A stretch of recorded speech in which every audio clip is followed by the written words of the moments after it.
America ಪಾಕಿಸ್ತಾನದ ವಿರುದ್ಧ ಪ್ರತೀಕಾರ ತೆಗೆದುಕೊಳ್ಳಬೇಡಿ ಅಂತ ಹೇಳ್ತು, ಭಾರತ ಕೇಳ್ತು.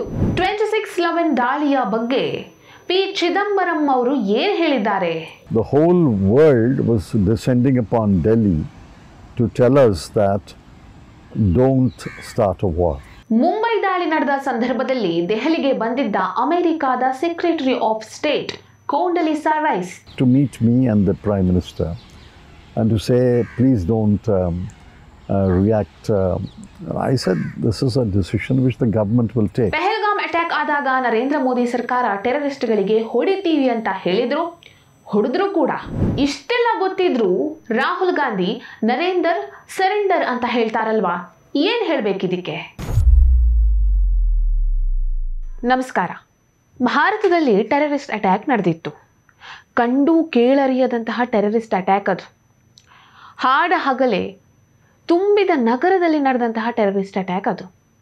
ಇಂತಹ ಒಂದು ಘನಘೋರ ಘಟನೆ ನಡಿಬೇಕಾದ್ರೆ ಜನರು ಏನಂತ ತಿಳ್ಕೊಂಡಿದ್ರು?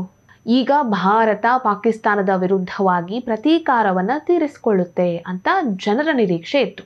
ಇಲ್ಲಿ ಪ್ರತೀಕಾರದ ಮಾತು ಬಿಡಿ, ದಾಳಿಯ ಮಾತು ಬಿಡಿ, ಕೊನೆ ಪಕ್ಷ ಪಾಕಿಸ್ತಾನದ ವಿರುದ್ಧ ಒಂದೇ ಒಂದು ಮಾತು ಆಡಲಿಲ್ಲ. ಪಾಕಿಸ್ತಾನದ ಈ ಒಂದು ನಡೆಯನ್ನ ಖಂಡಿಸಲೂ ಇಲ್ಲ. ಭಾರತ ಪಾಕಿಸ್ತಾನದ ಮೇಲೆ ಯಾಕೆ ಪ್ರತಿದಾಳಿ ಮಾಡಲಿಲ್ಲ ಅಂದರೆ, ಅಮೆರಿಕ ಹೇಳ್ತು ಬಾಯಿ ಮುಚ್ಕೊಂಡಿರಿ ಅಂತ, ಅದಕ್ಕೆ ಭಾರತ ಬಾಲ ಮುದ್ರಕೊಂಡು ಬಾಯಿ ಮುಚ್ಕೊಂಡಿತ್ತು. ಅವತ್ತು ಅಮೆರಿಕ ಹೇಳಿದ್ದಕ್ಕೆ ಭಾರತ ಬಾಯಿ ಮುಚ್ಕೊಂಡಿತ್ತು ಅನ್ನುವಂಥ ಒಂದು ವಿಚಾರ ಗೊತ್ತಿದ್ರೂ ಕೂಡ ನಮ್ಮ ರಾಹುಲ್ ಗಾಂಧಿಯವರು ಪದೇ ಪದೇ ಹೋದಲ್ಲಿ ಬಂದಲ್ಲಿ ಎಲ್ಲೆಲ್ಲೂ ಕೂಡ ನರೇಂದರ್ ಸರೆಂಡರ್ ಅನ್ನುವಂಥ ಒಂದು ಮಾತನ್ನ ಹೇಳ್ಕೊಂಡು ತಿರುಗಾಡ್ತಾ ಇದ್ದಾರೆ. ಇವರ ಮಾತಿನ ಅರ್ಥ ಏನು? ಟ್ರಂಪ್ ಹೇಳಿದ್ದಕ್ಕಾಗಿಯೇ ಪ್ರಧಾನಿ ನರೇಂದ್ರ ಮೋದಿಯವರು ಆಪರೇಷನ್ ಸಿಂಧೂರನ್ನ ನಿಲ್ಲಿಸಿದ್ರು ಅನ್ನುವಂಥದ್ದು. ಈಗ ಒಂದು ವಿಡಿಯೋ ಸೋಷಿಯಲ್ ಮೀಡಿಯಾದಲ್ಲಿ ಹರಿದಾಡ್ತಾ ಇದೆ. ಕಾಂಗ್ರೆಸ್ ನೇತೃತ್ವದ UPA ಸರ್ಕಾರದ ಆಡಳಿತಾವಧಿಯಲ್ಲಿ ಆರ್ಥಿಕ ಸಚಿವರು, ಗೃಹ ಸಚಿವರು ಮತ್ತು ರಕ್ಷಣಾ ಸಚಿವರಾಗಿದ್ದಂತಹ ಪಿ ಚಿದಂಬರಂ ಅವರು ಒಂದು ಮಾತನ್ನ ಹೇಳಿದ್ದಾರೆ. ಆ ವಿಡಿಯೋ ಈಗ ಸೋಷಿಯಲ್ ಮೀಡಿಯಾದಲ್ಲಿ ಹರಿದಾಡ್ತಾ ಇದೆ. ಭಾರತದ ಮೇಲೆ 26/11 ಅಟ್ಯಾಕ್ ಆದಾಗ ಕಸಬ್ನಂತಹ ಒಬ್ಬ ಉಗ್ರ ಜನರಿಗೆ ಕಂಡಲ್ಲಿ ಗುಂಡಿಕ್ಕಿ ಕೊಂದಾಗ, ಇಂತಹ ಒಂದು ಘನಘೋರ ಘಟನೆ ಭಾರತದಲ್ಲಿ ನಡೆದಾಗ ಭಾರತ ಪಾಕಿಸ್ತಾನದ ಮೇಲೆ ಯಾವುದೇ ರೀತಿಯ ಪ್ರತೀಕಾರವನ್ನ ತೆಗೆದುಕೊಳ್ಳದೇ ಇರೋದಕ್ಕೆ ಕಾರಣ ಅಮೆರಿಕ ಹೇಳಿದ್ರಿಂದಾನೇ ಭಾರತ ಬಾಯಿ ಮುಚ್ಕೊಂಡು ಸುಮ್ಮನೆ ಇತ್ತು ಅಂತ ಹೇಳಿ ಪಿ ಚಿದಂಬರಂ ಅವರು ಹೇಳಿದ್ದಾರೆ. ಅಮೆರಿಕದ ಮಾತನ್ನ ಕಟ್ಕೊಂಡು ಭಾರತದೊಳಗೆ ಬಂದು ಅಷ್ಟೊಂದು ಜನರನ್ನ ಗುಂಡಿಕ್ಕಿ ಕೊಂದಂತಹ ಪಾಕಿಸ್ತಾನದ ವಿರುದ್ಧ ಯಾವುದೇ ರೀತಿಯ ಪ್ರತೀಕಾರವನ್ನ ತೆಗೆದುಕೊಳ್ಳದೇ ಇದ್ದಂತಹ ಮನಮೋಹನ್ ಸಿಂಗ್ ಅವರ ಸರ್ಕಾರ ಮಾಡಿದ್ದು ಶರಣಾಗತಿನೋ ಅಥವಾ ಆಪರೇಷನ್ ಸಿಂಧೂರ್ನಲ್ಲಿ ಪಾಕಿಸ್ತಾನದ ಬುಡವನ್ನೇ ಅಲುಗಾಡಿಸಿದ್ದು ಇದು ಶರಣಾಗತಿನೋ ಅನ್ನುವಂಥದ್ದನ್ನ ರಾಹುಲ್ ಗಾಂಧಿ ಅವರೇ ಹೇಳಬೇಕಾಗಿದೆ. ಈ ವಿಚಾರಗಳ ಬಗ್ಗೆ ಡೀಟೇಲ್ ಆಗಿ ಮಾತನಾಡೋದಕ್ಕೂ ಮೊದಲು ಪಿ ಚಿದಂಬರಂ ಅವರು ಏನು ಹೇಳಿದ್ದಾರೆ ಅದನ್ನು ಒಂದ್ಸಲ ನೋಡಿ. Remember, the whole world was descending upon Delhi to tell us that don't start a war. For example, Condoleezza Rice, who was the then Secretary of State, flew in 3 days after I took over to meet me and the Prime Minister and to say, please don't react.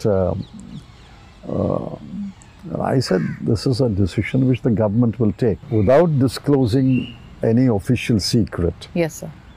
It did cross my mind that we should do some act of retribution. It crossed your mind? Yeah, it crossed my mind. Okay.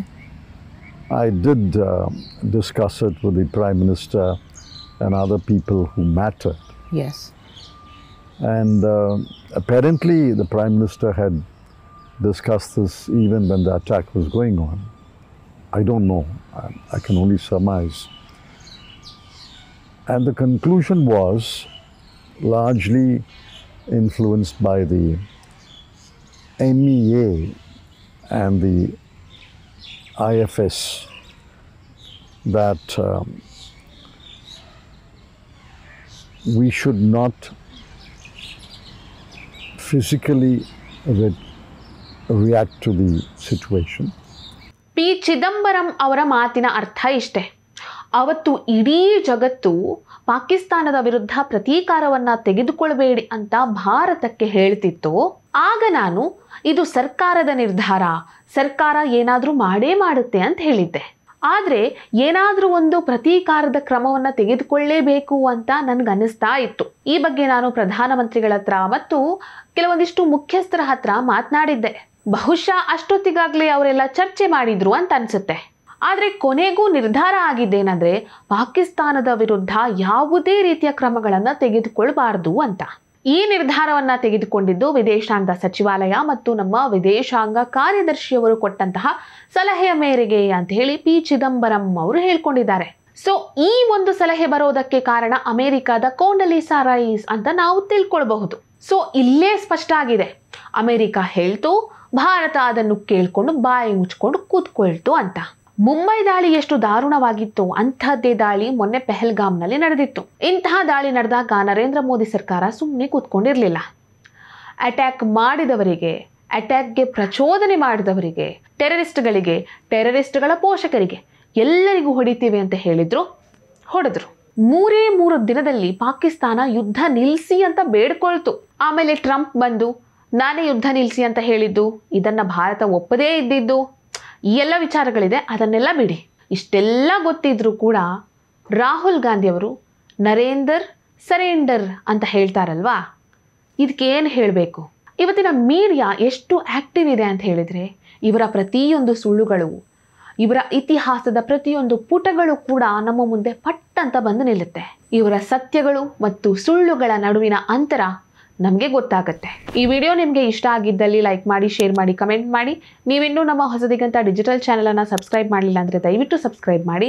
ಹೆಚ್ಚಿನ ಮಾಹಿತಿಗಾಗಿ ಪಕ್ಕದಲ್ಲಿರುವಂತಹ bell ಐಕನನ್ನು press ಮಾಡಿ.